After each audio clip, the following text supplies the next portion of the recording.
Apakah Anda merasa terbebani oleh tekanan hidup? Mungkin Anda berharap Tuhan segera turun tangan dan mengubah segalanya. Atau mungkin Anda berusaha keras untuk menyenangkan Tuhan, tetapi rasanya terlalu sulit, terlalu berat, hingga kadang Anda ingin menyerah.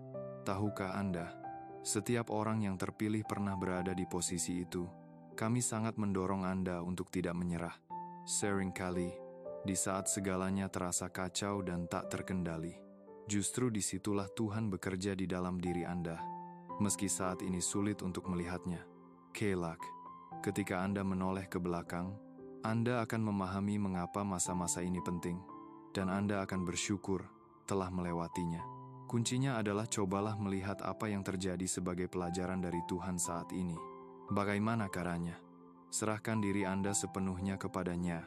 Di momen-momen ini, Anda bisa menyerahkan beban stres Anda kepadanya, dan secara proaktif mencari pelajaran yang Dia ajarkan. Karena semakin cepat Anda memahami pelajaran itu, semakin cepat Tuhan akan memberkati Anda. Itulah yang akan kita bahas dalam video ini.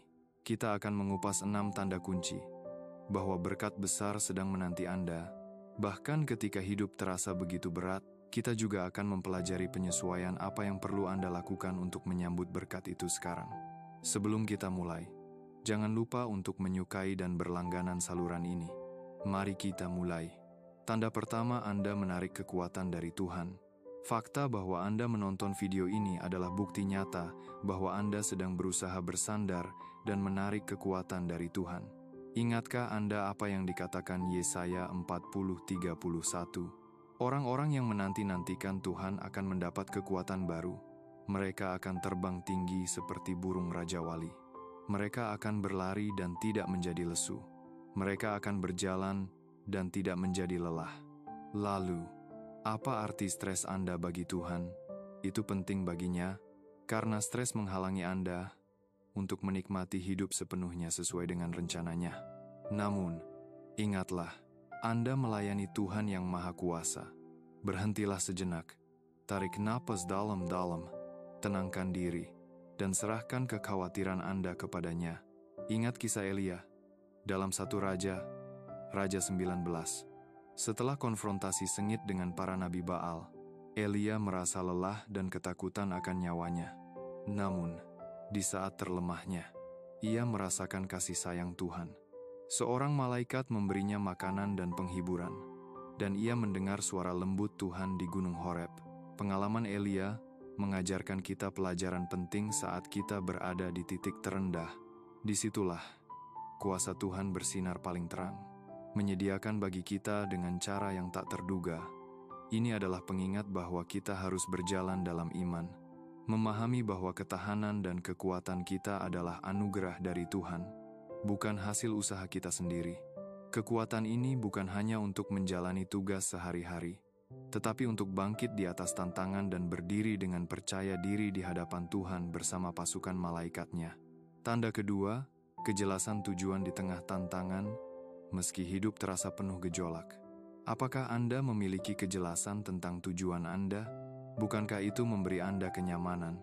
Dan jika Anda masih mencari Tuhan Anda, seringkali itu menjadi jelas saat menghadapi kesulitan. Rasul Paulus mengingatkan kita dalam Roma 8:20 bahwa segala sesuatu bekerja bersama untuk kebaikan bagi mereka yang mengasihi Tuhan, yang dipanggil sesuai dengan tujuannya. Ingatkah Anda perjalanan luar biasa Musa? Ia berubah dari seorang pangeran Mesir menjadi buronan di Midian, lalu menjadi pemimpin yang membebaskan bangsa Israel dari perbudakan. Saat menjadi pangeran, ia mempelajari cara-cara orang Mesir, pengetahuan yang kelak sangat penting. Di Midian, ia belajar kerendahan hati dan kesabaran sebagai gembala, kualitas yang diperlukan untuk memimpin sebuah bangsa melintasi padang gurun. Kisah Musa menunjukkan bagaimana pergumulan kita saat ini mungkin sedang mempersiapkan kita untuk tujuan yang lebih besar. Ini mendorong kita untuk melihat melampaui frustrasi sementara dan memandangnya sebagai pembentukan untuk peran yang lebih besar dalam rencana agung Tuhan. Ujian kita bukan sekadar rintangan, melainkan peluang untuk bertumbuh, belajar, dan bersiap untuk peran yang belum kita jalani. Tanda ketiga, Anda merasakan damai di tengah tekanan hidup. Jika Anda merasa damai dan gembira dalam roh, itu adalah tanda jelas akan kehadiran Tuhan yang dekat. Seperti yang dinyatakan dalam Filipi 4:7, damai sejahtera Tuhan yang melampaui segala akal akan memelihara hati dan pikiran Anda dalam Kristus Yesus. Damai ini adalah ciri mendalam dari kehadiran Tuhan dalam hidup kita. Ingatkah Anda apa yang terjadi pada Yesus, Putra Tuhan? Di tengah badai dalam Markus 4:39, para muridnya diliputi ketakutan. Nama Yesus, dalam ketenangan ilahi, menegur angin dan ombak. Damainya begitu kuat hingga elemen alam pun tunduk pada perintahnya.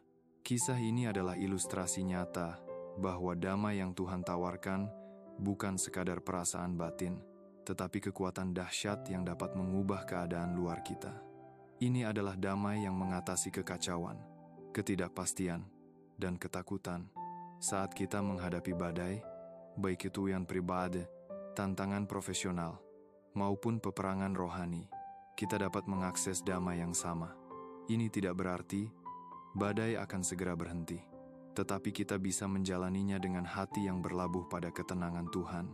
Damai ilahi ini meyakinkan kita bahwa kita tidak ditinggalkan dalam pergumulan, tetapi sedang dipimpin melalui itu dengan tujuan dan janji. Tanda keempat, duka Anda berubah menjadi sukacita. Apakah Anda mengalami perubahan dari kesedihan menjadi sukacita dalam roh Anda? Transformasi ini adalah aspek mendalam dari hubungan kita dengan Tuhan. Seperti yang Yesus katakan dengan sederhana dalam Yohanes 16:20, kesedihan Anda akan berubah menjadi sukacita. Mari kita renungkan kisah Naomi dalam kitab Rut. Ia mengalami kehilangan besar suami, dan anak-anaknya meninggal, dan ia kembali ke Bethlehem dalam keadaan hampa dan pahit. Namun, melalui kesetiaan dan kasih menantunya, Ruth, serta kebaikan Boas, hidup Naomi berubah. Kesedihannya menjadi sukacita saat kelahiran cucunya, Obed, kakek Racha Daud. Kisah Naomi mengingatkan kita bahwa momen keputusasaan terdalam bukanlah akhir dari cerita kita. Tuhan bekerja melalui rasa sakit, kehilangan, dan air mata kita, menjalinnya menjadi permadani sukacita dan pemulihan. Pengalaman duka kita, ketika diserahkan kepada Tuhan, menjadi tanah subur bagi sukacita dan berkat untuk bertumbuh. Dengan memahami bahwa Tuhan ada bersama kita dalam rasa sakit, mengubah dan menebusnya, kita menemukan sukacita yang lebih dalam dan tahan lama daripada kebahagiaan sementara. Tanda kelima, tahun yang terbuang sedang dipulihkan. Apakah Anda merasa telah kehilangan waktu? Mungkin menyia-nyiakan beberapa tahun berharga. Tema pemulihan meresap dalam Alkitab, menawarkan harapan bahwa apa yang telah hilang atau dicuri dapat dikembalikan dan diperbarui. Seperti yang dinyatakan dalam Yoel 2:25, Tuhan berjanji untuk memulihkan tahun-tahun yang telah dimakan belalang. Pemulihan ini bukan sekadar pengembalian apa yang hilang, tetapi peningkatan. Ingatkah Anda kisah Ayub? Setelah menanggung penderitaan dan kehilangan besar, Ayub dipulihkan oleh Tuhan ke keadaan yang bahkan lebih diberkati dari sebelumnya. Namun, pemulihan dalam kerajaan Tuhan tidak terbatas pada harta benda. Itu mencakup setiap aspek hidup kita. Ini tentang pemulihan hubungan, kesehatan, kedamaian pikiran, dan peluang yang terlewat.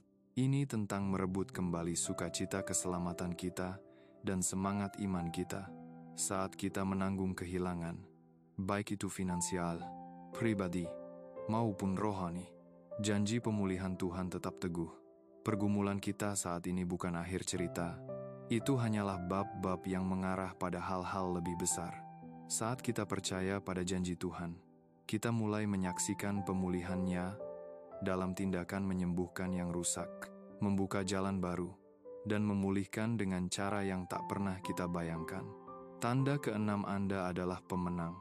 Apakah Anda menemukan kekuatan untuk mengatasi tantangan Anda? Itu adalah tanda jelas dari ketahanan dan kuasa Anda.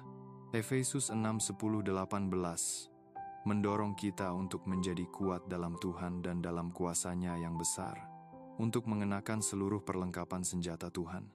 Ayat ini adalah pengingat nyata bahwa kita diperlengkapi untuk pertempuran rohani. Ini tentang keterlibatan aktif, bukan ketahanan pasif. Ingat kisah Yosua yang memimpin bangsa Israel ke tanah perjanjian. Mereka menghadapi kota-kota tangguh dan raksasa. Namun dengan bimbingan Tuhan, mereka menaklukkan tanah itu. Seperti Yosua, kita dipanggil untuk berani, bukan dengan kekuatan kita sendiri, tetapi melalui kuasa yang Tuhan sediakan. Pemberdayaan ini tidak terbatas pada pertempuran besar. Itu berlaku untuk pergumulan sehari-hari kita juga. Itu adalah kekuatan untuk mengatasi kelemahan pribadi, bertahan melalui tantangan dalam pekerjaan atau hubungan, dan teguh dalam iman di tengah tekanan sosial. Pemberdayaan Tuhan nyata dalam hikmat kita untuk membuat pilihan yang benar, keberanian untuk berjalan dalam iman, dan ketahanan untuk bangkit dari kemunduran. Ini tentang mengakui bahwa kemenangan terbesar sering diraih melalui doa yang gigih, iman yang teguh, dan kepercayaan yang tak goyah pada janji Tuhan.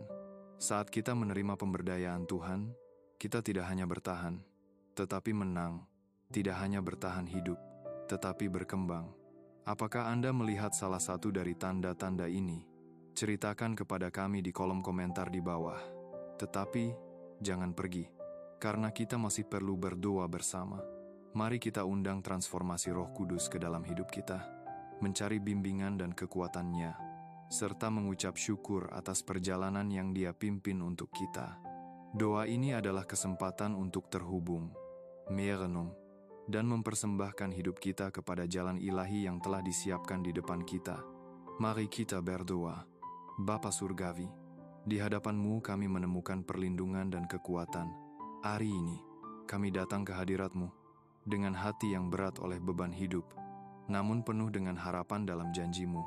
Kami bersyukur, Tuhan, atas kasih-Mu yang tak pernah goyah dan jaminan bahwa Engkau sedang mengubah tekanan kami menjadi berkat. Tuhan, kami mencari pembaruan kekuatan, seperti yang dijanjikan dalam Yesaya 40:31. Seperti Raja Wali yang melayang di atas badai, bantulah kami bangkit di atas tantangan kami, menarik dari sumber kuasa ilahi-Mu. Di saat-saat kelemahan, ingatkan kami bahwa ketahanan kami ditemukan di dalam-Mu. Berikanlah kepada kami, ya Tuhan, kejelasan tujuan dalam ujian kami, seperti Engkau memimpin Yusuf melalui perjalanan penderitaan menuju takdir yang lebih besar. Pimpinlah kami melalui pergumulan kami dengan visi yang jelas tentang jalan yang telah Engkau tetapkan untuk kami. Bantu kami untuk menerima tantangan kami, bukan sebagai kemunduran, tetapi sebagai batu loncatan menuju rencana ilahi-Mu. Anugerahkan kepada kami, Bapa yang kekasih, damai sejahtera yang melampaui segala akal di tengah gejolak. Semoga kami menemukan ketenangan yang mencerminkan kepercayaan kami kepadamu. Biarlah damai ini menjadi kesaksian akan kehadiran-Mu dalam hidup kami, menjaga hati dan pikiran kami dalam Kristus Yesus. Ubah duka kami menjadi sukacita. Ya Tuhan, kami berpegang pada janji-Mu dalam Mazmur 35 bahwa sukacita datang di pagi hari. Di saat kesedihan, ingatkan kami bahwa tangan kasih-Mu sedang bekerja, mengubah air mata kami menjadi sukacita, dan ujian kami menjadi kemenangan. Kami berdoa untuk pemulihan. Ya Tuhan, seperti Engkau memulihkan apa yang hilang dari Ayub, kami percaya pada janji-Mu untuk memperbarui segala yang telah kami hilangkan, menyembuhkan luka kami, memulihkan hati yang hancur, dan mengembalikan tahun-tahun yang telah diambil dari kami. Pimpinlah kami ke dalam musim kelimpahan dan berkat yang melampaui imajinasi kami. Terakhir, Tuhan, berdayakan kami untuk mengatasi tantangan kami. Saat kami mengenakan seluruh perlengkapan senjata Tuhan, lengkapi kami dengan keberanian dan kekuatan untuk menghadapi raksasa kami. Pimpin langkah kami, dan biarlah firman-Mu menjadi pelita bagi kaki kami. Di saat keraguan, kuatkan roh kami dengan kuasa-Mu yang besar. Kami bersyukur kepadamu, Bapa, karena telah mendengar doa kami. Kami percaya pada waktu dan rencana-Mu, mengetahui bahwa Engkau sedang bekerja untuk membuat segala sesuatu menjadi baik bagi kami, dalam nama Yesus. Kami berdoa. Amin. Kami berharap ini bermanfaat bagi Anda. Jika Anda menghargai karya kami, jangan lupa menyukai, berlangganan, dan pertimbangkan untuk berdonasi untuk mendukung saluran ini. Banyak kasih untuk Anda, dan Tuhan memberkati.